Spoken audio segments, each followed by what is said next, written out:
Good morning everyone, it's Rachel here and we are announcing our next Roxy's Journal of Stitchery. So if you've watched Sarah's video, you know how it's going to work, and it is called Textile Tales, and we are making 6 little books. Now you can decide your own size of book. I'm not quite sure. I'm not going to do mine as small as Sarah's one that she just did, and I'll link that. That's a good series to go and watch for this project, is Sarah's tiny little book that she just finished. I'll put the link to the playlist in the description. Like this one is a very small, it's actually my needle book that I use. I'm going to go a bit bigger than that for my books, so I'm not quite sure of my size yet. Oh, wait a minute, I've got some textile books here, no, that maybe something like that. So let me, I won't remember, but anyway, I'm thinking something like that. Mine might be, let's say, I might do 4.5 inches maybe by 7 or something like that. I don't know, I have to decide. That seems like a good proportion, something like that. So yeah, I'm not quite sure about my size yet, but I will make them all the same size. And so I wanted to talk about the books. So Sarah's doing her favorite childhood books. I'm doing non-fiction books. So there's such a variety of things that you could choose. These are some of my favorite books that I have. You could be inspired by a stitch artist that you love. So I've just so happened to have pulled out Jessie Chorley's book, which I actually haven't had a good chance to study yet. You could be inspired by things that she's done in her book, and do yours with that. Now, if you're doing videos, you want to be careful not to show if she's got process or anything in there, because that's in the book. And you also, before I forget, with anything that you use, whether you use a children's book or you're inspired by an actual stitch artist or anyone's book, you need to be careful of copyright. You can be inspired by, but don't outright copy. And if you're doing things like Peter Rabbit and stuff like that, there are fabrics and there are plenty of embroidery patterns, so you may want to purchase those if you're doing that theme, and then you will be okay with the copyright. Otherwise, you could interpret, you could do a different, for example, different style rabbit, but be inspired by some of the beautiful Beatrix Potter watercolors and stuff like that. So just be very wary of copyright. No outright copying from people's books. So I pulled out Jessie Chorley. Another great one, and who has made textile books, is Mandy Patullo, one of my downright all-time favorite textile artists, as you probably already know. And this book is wonderful. There's other artists in there, but she actually even does make a textile book in this, I think. So you can be inspired by a stitch artist. The other one is that you could be inspired by pieces of artwork. So these are the Grotesche in the Palazzo Vecchio in Florence. I love those types of, look, they've got all these little drawings too of what they were, but you know, little things in there could inspire you. Things like, I don't know, I think that's just so beautiful pattern wise, just really gorgeous. And I also brought in, I have this incredible, isn't that just beautiful? So you could be, maybe you'll be inspired by the colors, and you might, and the drapery, and that might, I don't know, you know, and these swirly bits could be lovely. So you can draw inspiration from anywhere. The other one I brought in, oh, can I get to it? It's a huge book that I absolutely love. I can hardly lift it. It must be 10 kilos, is this one.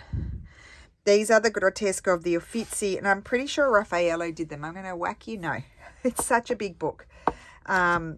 You might be able to find it on Amazon. It is the most divine book. So, you know, I could look at a page, for example, and be inspired by that. And there's a butterfly. I mean, there's a mousie. I mean, there's birds. There's all kinds of things in these paintings.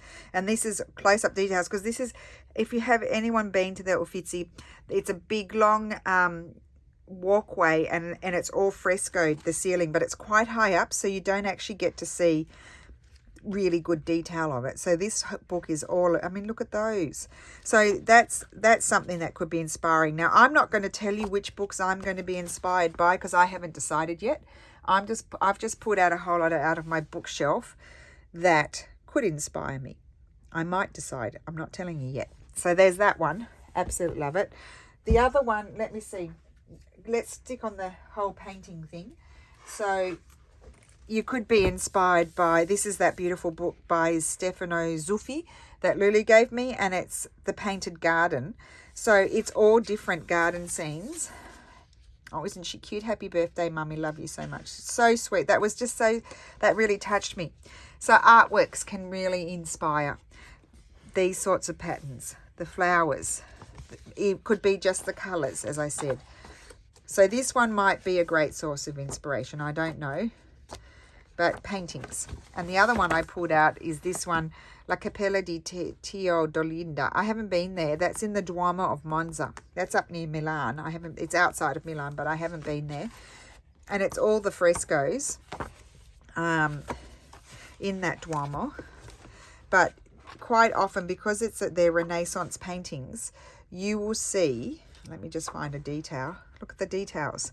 So let me find a better one. I could be inspired by the colours. I might be inspired by her dress, the fabrics, the painted fabrics, the patterns, the pattern on the wall. There's all, look at this. So there's, I mean, this is maybe not the best example, but there are lots of Renaissance painters that did incredible works. Actually, I've got some photographs of this chapel that Sass and I went to in Urbino. There'd be plenty of inspiration there, but I don't have that in a book, so I can't do that. But look at this. That pattern, that could be inspiration. So, and the colours, look at the colours. I could choose a page and be inspired by the colours. So, artworks are a great source. You might like De Chirico, or you might like Monet, and you might have a book of Monet. You need to have a book though. So, obviously flowers. So this is Paris in Bloom. I actually haven't opened this one, but I don't know. Oh, well, there you go. There's some inspiration. So you could be inspired by floral books, balconies. Look at that. Just so much inspiration to be found for stitching in all of these types of books. Look at that. That festoon. So, oh my goodness, there's lots of inspiration in that book. So that book is called, I'm not going to put these in the description. You'll need to go back to the video and pause it. This is by Georgiana Lane, and it's Paris in Bloom. Did I bring, oh, I also brought in, I love books. I love visual books. These are coffee table books, but I don't have a coffee table, so they're in my bookshelf. The Flower Hunter by Lucy Hunter. She's an amazing British florist, and I think she's very good friends with Rachel Ashwell. You could be, look at that. You could be inspired by a floral book. Floral arranging book by, yeah. So that's another floral book. So I'm just trying to go through, and another type of floral book is this. The Victorian Flower Album, if you have that. I know that there are some textile artists. There's a lady in Como, I forget what, she's changed her name now, and she quite often takes from these illustrations and does botanical embroideries directly from the old illustrations. So that could be an inspiring book, a source of imagery. I also have, oh, of course, you know, you could be inspired by, this is, what's her name, Kazuko Aoki Kazuko, whatever her name is. She's got lots of books. You might take inspiration out of hers. Not necessarily do the exact project, but do certain things and combine them together into your little textile book. Another great source would be traditional floral designs and motifs. These are usually copyright free, and you might do some pages with that sort of thing as well. So, you know, there's so many choices. And then we have the, you know, drawing books, illustration books. So things with illustrations, and you might be inspired by those. And create some sort of textile thing from these learning to draw sort of drawings. And then the other things I brought in are also decor books. I got to pull all these back now. This is what's very disturbing. A Year in French Style. I think my mum got me onto. Look at that. That's inspiring. Maybe not so much the boat scene, but maybe the stripy fabric could inspire you. That page, there's a lot of inspiration in that page. There's a lot of inspiration in that page for me. So decorating books are great, and you probably won't look at that. That's an inspiring page. You won't necessarily, and that one, oh my goodness, it's just never ending.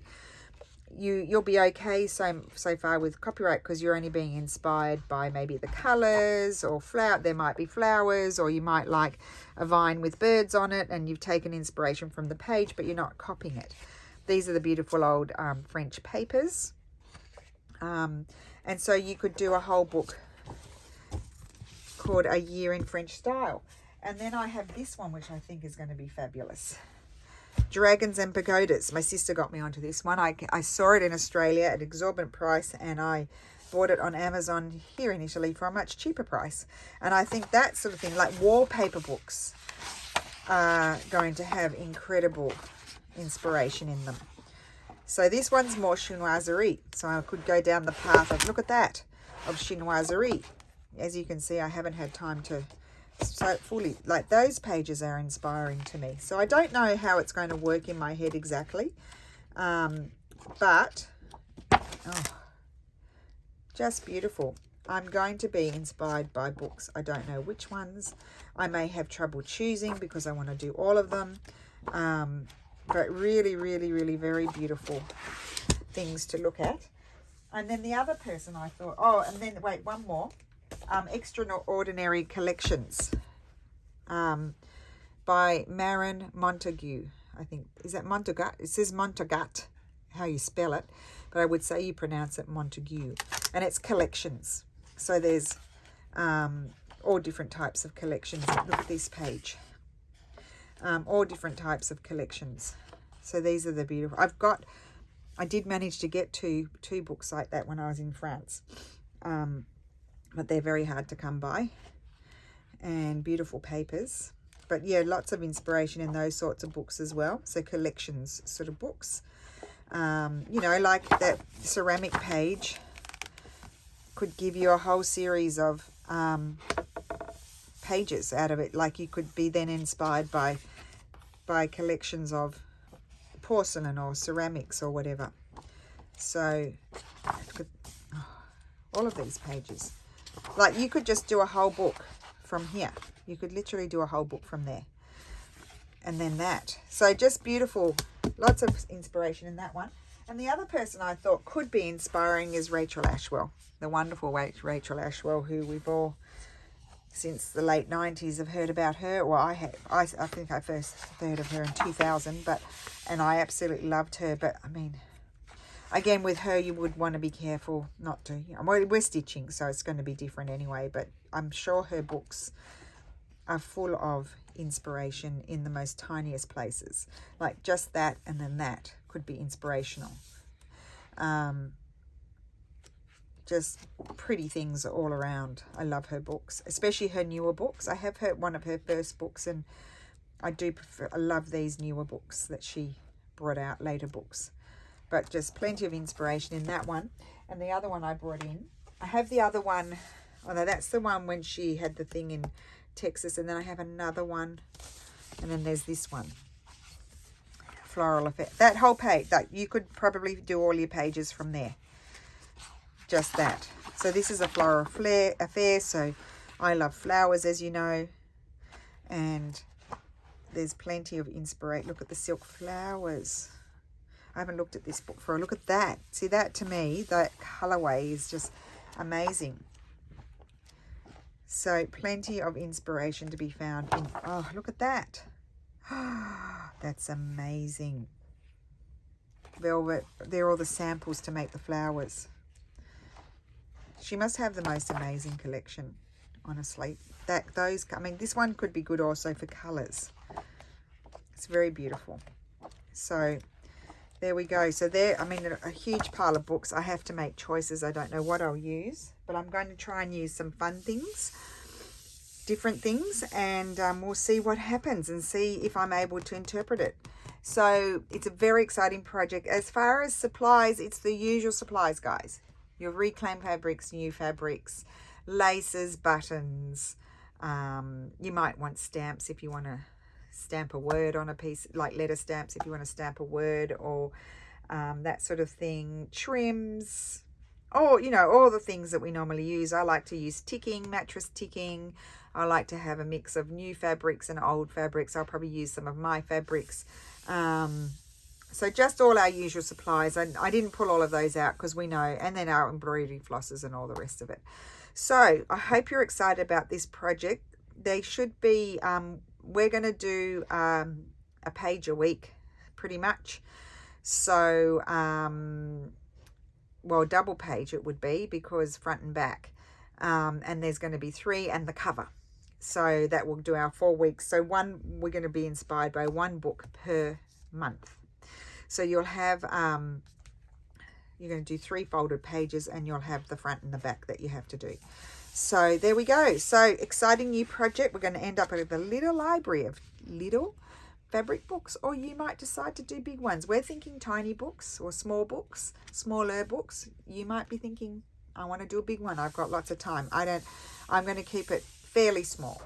Not too small, but fairly small. I need to have space to work in, but I don't want it to be too small, but I don't want it to be too big either.